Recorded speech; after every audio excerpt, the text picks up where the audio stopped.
Have you ever heard of someone dying and then dying again 6 months later?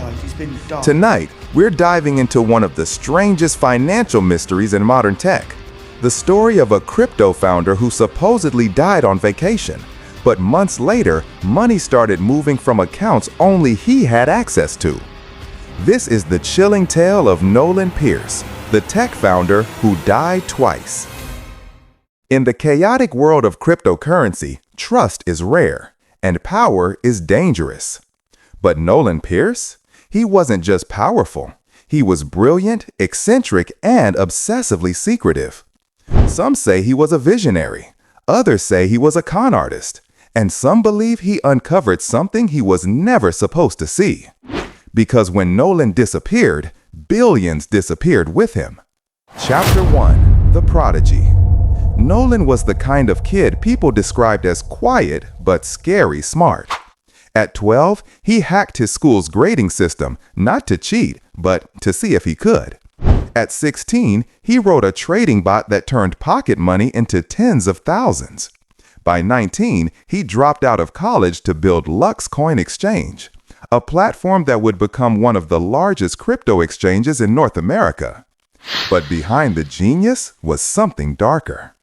Nolan never trusted anyone, not banks, not employees, not even close friends. He trusted only one thing: cold storage wallet and himself. He kept the master wallet keys, billions of dollars in customer deposits, completely offline, in handwritten fragments, hidden in places he refused to disclose.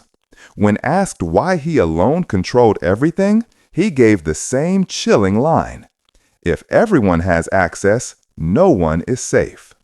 Ironically, he was the one no one was safe from. Chapter 2: The Billion-Dollar Secret. LuxCoin grew fast, too fast. Millions of users, billions in deposits, and still only Nolan held the master password. Behind the scenes, employees whispered, "What happens if something happens to Nolan?" But Nolan brushed it off. He wasn't just the CEO, he was the vault, the lock, and the key. Co-workers noticed more odd behavior. He carried multiple notebooks filled with random phrases, cryptic symbols, numbers shaved in half like someone was splitting a code into pieces. Safes in 3 different cities. Encrypted drives no one else could open. Passwords memorized, not written. And whenever he felt stressed, Nolan would say, "Someone's trying to break in." People assumed he meant hackers. No one imagined he meant something else entirely. Chapter 3: The First Death. Nolan announced he was taking a break, a sudden vacation to the small coastal town of Port Lasker. 3 days later, the news hit like a bomb. Crypto founder dies suddenly of illness while traveling. According to the report, stomach complications, rapid decline, no time for treatment, cremated immediately. Too immediately.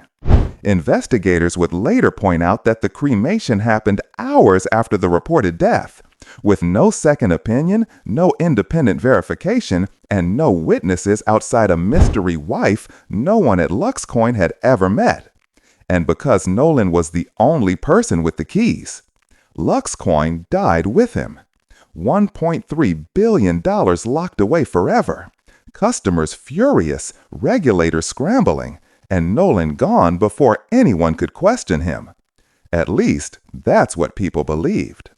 Until the blockchain came alive again. Chapter 4: Withdrawals from the Dead. 4 months after Nolan's reported death, money started moving. Tiny transactions at first, small enough to be dismissed as dust. But then it grew. Hundreds, thousands, millions. All withdrawn from the very wallet Nolan supposedly sealed forever. The wallet only he had the private key to.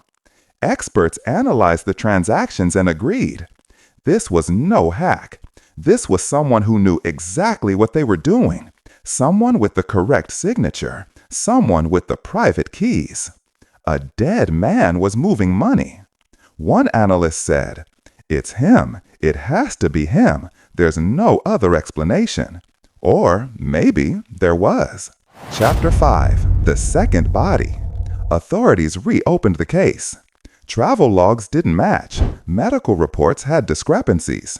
The so-called wife vanished without a trace. Then came the discovery. In another country, hundreds of miles away, a decomposed male body was found near an abandoned cabin. Initial testing revealed something stunning. The body had a titanic wrist implant with a serial code registered to Nolan Pierce. Dental records matched. DNA matched. It was Nolan. But here's where the story breaks reality. The body had only been dead 1 week, meaning the person who died in Port Lasker 6 months ago, the person cremated immediately, was not Nolan.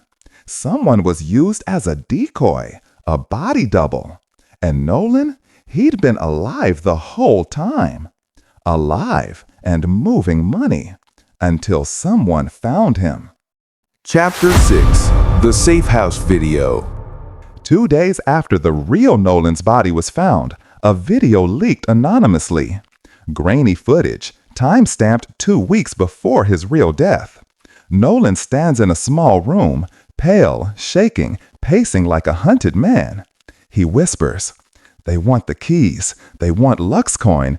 They want the ledger. I shouldn't have built it." Then, 3 slow knocks. Nolan freezes. Breathing stops. He looks straight into the camera, terrified.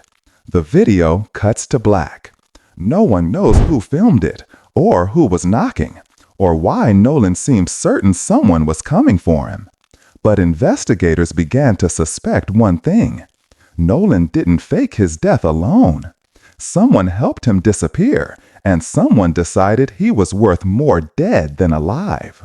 Chapter 7. Theories. To this day, the truth is split between 2 terrifying theories. Theory 1. Nolan faked the first death to escape with the money, but whoever he owed, criminals, partners, investors he crossed, caught up with him and killed him for real. Theory 2.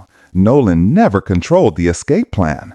Someone forced him to hand over access, killed a decoy, kept him alive until they drained the wallets, then disposed of him. This theory explains the safe house video, the panic, the secrecy, the second death. But it doesn't explain one mystery. The LuxCoin wallet still shows activity. Small withdrawals, steady, quiet. And the signatures match Nolan's encryption pattern, even after his real death. So what really happened to Nolan Pierce? Did he engineer the perfect escape only to fall into the hands of someone more dangerous?